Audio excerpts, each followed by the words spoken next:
Today we're going to be doing a lesson about keyframing. So right here we have a circle, and basically what keyframing is, if your window looks like this, click this little arrow and this will show you your timeline. This blue scrubber is identical to this purple box. This is my object. Keyframing is telling the program to do certain things at a certain time to make your videos look more interesting. This could be movement, this could be size, this could be effects, it could be anything, as long as it has this little timer next to it. So we're at the start of our clip, and as you can see when we move, now we're at the end of our clip. So what I want to happen is I want this object to appear in the center, and what I want is we're gonna go to the 10-second mark, and I want this circle to appear right here in 10 seconds. So I'm gonna go to my position and I'm gonna click this little timer, and it's gonna turn blue. And then over here you see this diamond, and you see this other diamond right here. I can manipulate the position wherever I want, but no matter what, the minute that this blue diamond is hit, the circle will appear. So now that we know that our circle is going to appear at the 10-second mark, we can move this back to 0 seconds. We can use our position, and we're just going to drag this back. If you use this little slider here, you can zoom in. In order to make this faster, we're going to move our end point, which is at 10 seconds. We're going to move it to 3 seconds. So now when I hit play, now it's only going to take 3 seconds for our circle to hit the middle of the screen. And we can make this even shorter if we want. You know, now it takes what? We want to make this less choppy. How do we do this? All we're going to do is we're going to click our first diamond and we're going to right click.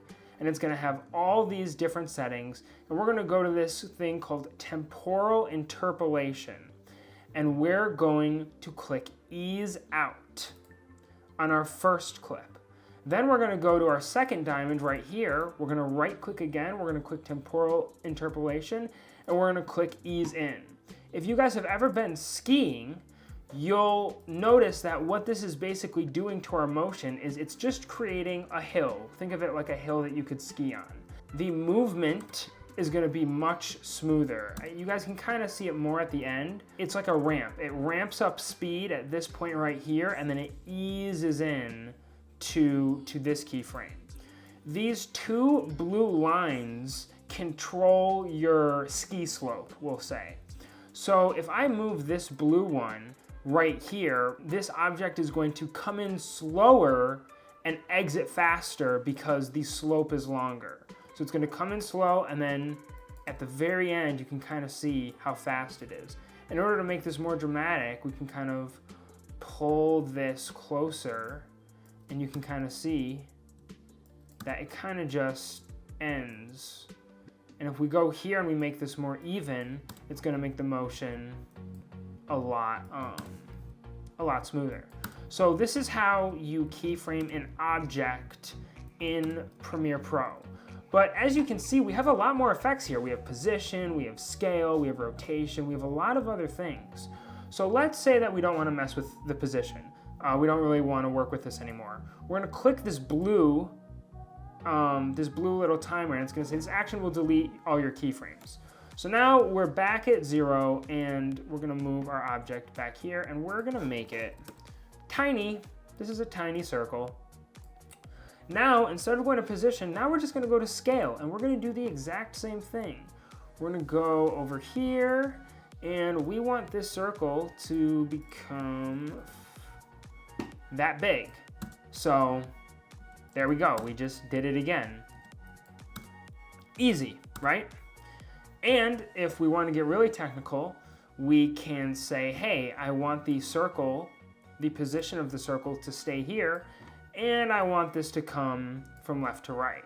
So now, not only is our object getting bigger, but it's moving from left to right. In order to use temporal interpolation and make this a lot faster, hold down your mouse, and you see this box that we have? We're just going to drag this box over both of our keyframes, and now we have both of them highlighted. So now when we right click and we click in temporal interpolation and we click ease out, now see how our movement kind of just changed there? Now both of the scale of our object and the position of our object, it makes it smoother and it makes editing a lot faster. Now let's go down to the opacity, and let's say that we want this object to be at 100% opacity, but at the start we actually just want it to be 40. Now you can kind of see, you know, maybe if we make it 0 to be more dramatic, it kind of has, it starts this opacity. You can keyframe opacity too, and now it starts from 0 and it goes to 100. So we're gonna highlight all of our keyframes and we're just gonna press backspace. We're going to click out of all of our clocks. Now let's do something else with our little circle here. Now what I want to do is we're going to add multiple keyframes to the same effect. So we're going to start out at our the position. We want our object to be at the center around the 12-second mark, and we want to move this over here, which is what we've already done. But now what we want it to do is we want it to stay here for the remainder up until about a second. Up until about a second. And then what we want it to do, what this is telling us is that since we didn't move any, we didn't change any effect controls from our second keyframe to our third keyframe, so this tells the program that the object is going to stay still. And then we want to move it, and then we want to move it over here. So now what's going to happen is it's going to come in, it's going to stay, and then it's going to drift off. And we can zoom this out, and we can make this stay a lot longer. So now it's here, it stays, and then we zoom it right out. For this, we would want to do ease out, and for this one, we would want to do ease in. And then for this one, we want to do ease out. And for our last keyframe, we would want to do ease in. And that is kind of a little lesson on how keyframing works.